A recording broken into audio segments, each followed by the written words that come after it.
Hi and welcome to the channel of the Friendly Rationalist.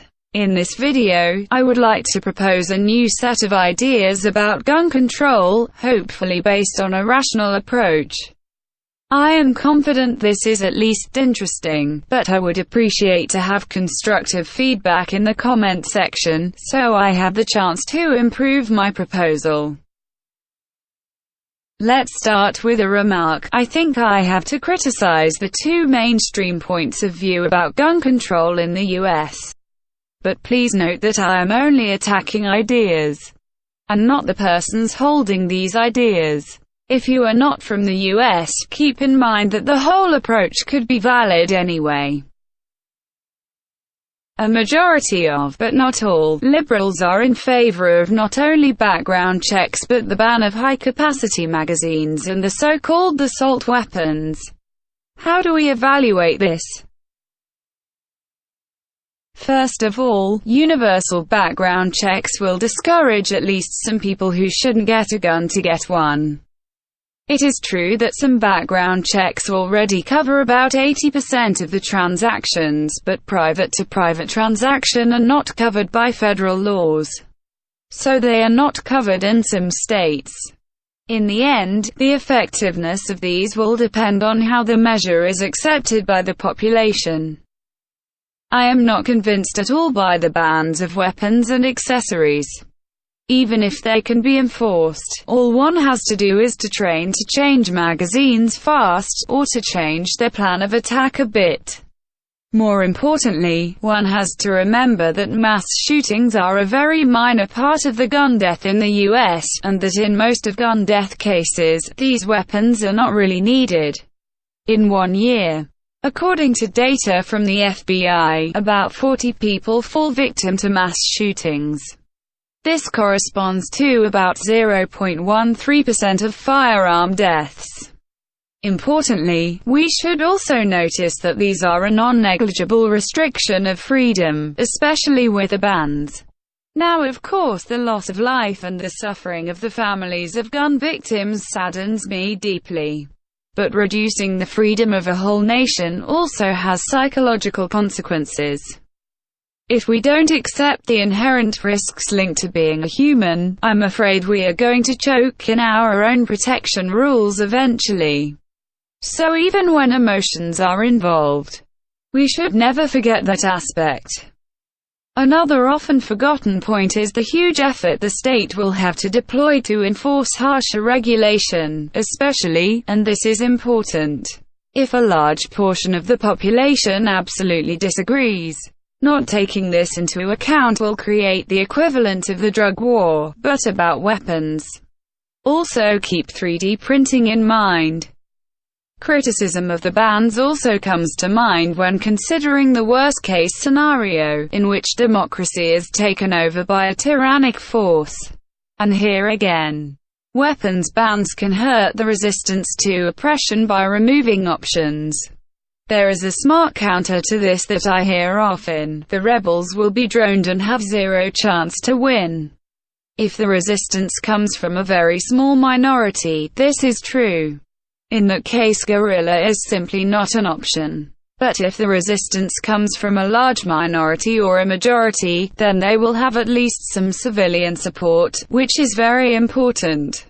Perhaps even more importantly, the government's military forces are going to suffer from sabotage and defections, which will harm a high-tech, complex and powerful military a lot more than a guerrilla. In conclusion, a popular resistance movement can be effective even in the modern world, and there are recent examples of this. And finally, yes, we should take into account suicides, which amount to about 2/3 of the gun deaths in the US. Indeed, there is a higher risk of suicide in households where guns are present. But the victims could find another means to take their life, so this is a partial effect. Also, preventing these effectively would actually mean taking away guns of all type from people who acquired them legally. Simply impossible in the US, in my opinion. More importantly, Why should we attack the symptoms, gun and gun accessories used by civilians, and not the cause, for example psychological illness, or poverty? But can we back this up with data? Let's take a look at the statistics of some relevant countries. For example, we can see that Honduras has a lower gun ownership than the US. But the rate of gun death is much higher. This means that gun ownership doesn't give the whole picture. Now, it could be tempting to say that guns are never a problem. But there is a difference that explains this unexpected result. Honduras is much poorer, which usually leads to more violence. Therefore the comparison is not possible. This is why gun control advocates claim that the US is one of the most violent countries among developed nations. They make a clear distinction with less developed ones. This is true, but again it's not the end of the story. Finland is another developed nation. Gun ownership is about half of the US one, but the overall gun death rate is about 1/4, which in my opinion cannot be explained by ownership numbers only.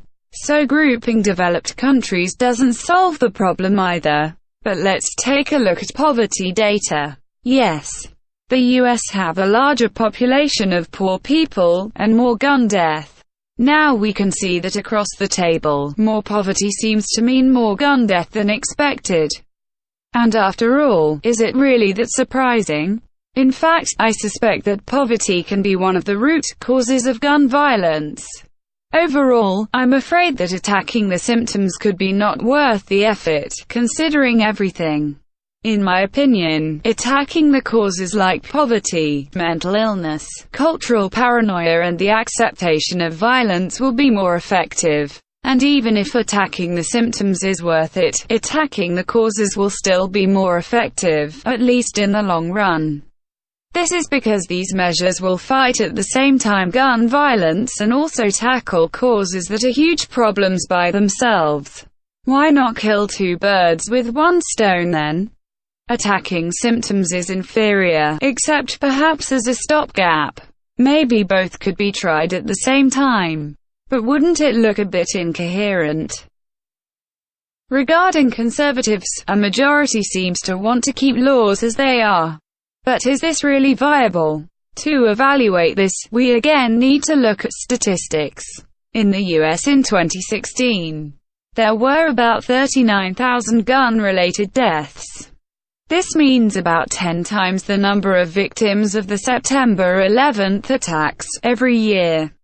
Looking at the previous stats, we can see that there is indeed way too many gun deaths in the US compared to other rich countries. So other countries, with similar gun laws, are doing much better than the US. But does this comparison really matter? Considering about 39,000 people die each year in America. I think that yes, this difference does matter. Something must be done. One of the most developed countries on Earth cannot accept to suffer such a catastrophe every year. Gun rights also face distant future danger. Important polls indicate that support for more restrictive laws is increasing. So, here is my proposal. First of all, launch research programs to test the hypothesis that most gun violence is mostly caused by lack of education, poverty and mental illness. Secondly, try to change the culture as much as possible and implement the related policies to 1. Reduce poverty. 2. Improve the education system to make sure that no one is left behind. 3. Improve the healthcare system to detect and cure, and if necessary isolate, all mentally sick individuals. 4. Change culture to reduce distrust and paranoia between Americans. 5. Change culture so that violence is always viewed as the lesser evil, as a last recourse, and never as a good option. The last one might actually be the most important factor in the long run, because the effect of culture is very important and probably underestimated. As often, there is a natural origin in violence. But we are social creatures that want to be accepted by the group, so we feel forced to conform to culture. I link to an article in the description as evidence for the violence-culture relationship. Will these efforts impact the most important cause of death, suicide? I think so, but what is your opinion? Then, regarding policy, Americans should take the following steps at least as a stopgap measure. A permit system for activities outside their homes for current owners and of acquisition for new owners. To get one, an individual would need to prove that they master the basic safety rules and possibly that they own an adapted safety system to prevent unauthorized and accidental use. B. Balanced self-defense laws to only allow violence as a last recourse, and only to protect people and not property. C. Universal but balanced background checks, mainly about health and criminal record. These might be too restrictive for the pro-gun people, but please notice that they have the following characteristics. First, they don't contain hidden restrictions, like for example those on gun owners in New York City. Second, there are no bans on any category of firearm or accessories, including full-auto weapons. Third, there are no unnecessary violations of privacy. Fourth, carrying is not banned either, even though I don't think it's a good idea personally. The second and third characteristics also make the laws simpler, and therefore easier and cheaper to enforce. Now, one could criticize the permit system, but why would gun owners not know about gun safety, or not own a safe? If some of these laws are well accepted and work well, they could be kept.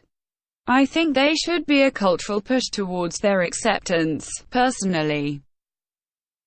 Liberals could also attack my approach for being too lax, but they should remember that I do advocate very important changes that are in total agreement with their values.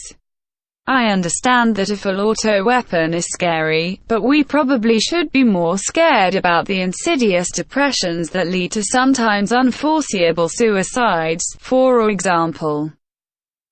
Also, please remember that differences between categories of weapons are very often exaggerated. Now, one might ask about explosives. I think it is a different question. They can be home-brewed, but are also very convenient for a smart terrorist, so I don't know. So, to summarize everything with one idea, attack the root causes.